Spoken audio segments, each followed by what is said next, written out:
nalangsa tegaduh bapa nutos la.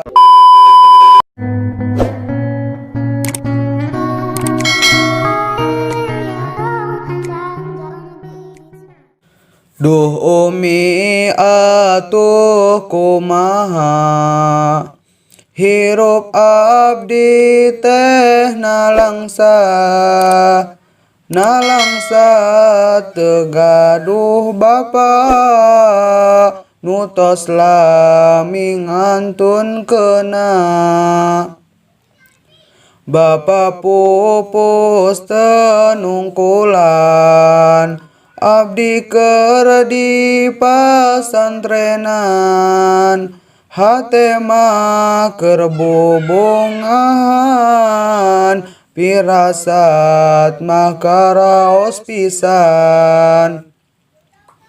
Barang wargi ngawartosan ujang hayu orang mulang sakedap aya wagelan di bumi keur kasusahan.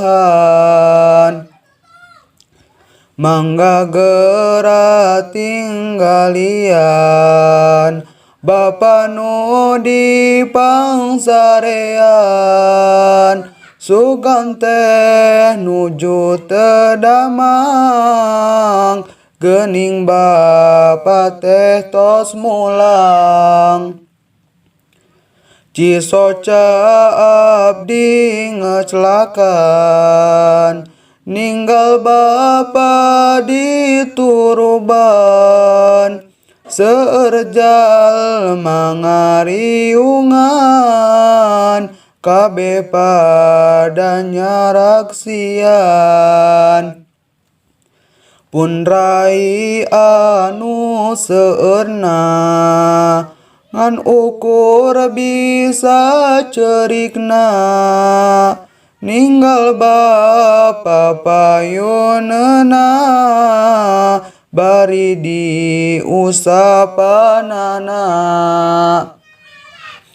Ayeuna mah sare bapa sanes ngan sare biasa sare anu salamina ninggalkeun urang sadaya. Sangsara ku tegaduhna bekel pikeun di kobongna dahar oge saayana kitu ge lamun manggihna.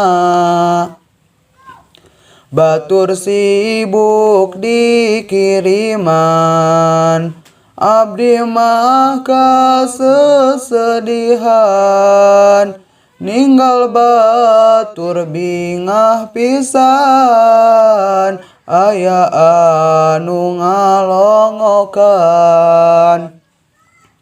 Boro-boro ngalongokan komo deui nu ngiriman suganti dulur sorangan tapi da teu aya pisan. Pasantren teh perih pisan bekel neangan sorangan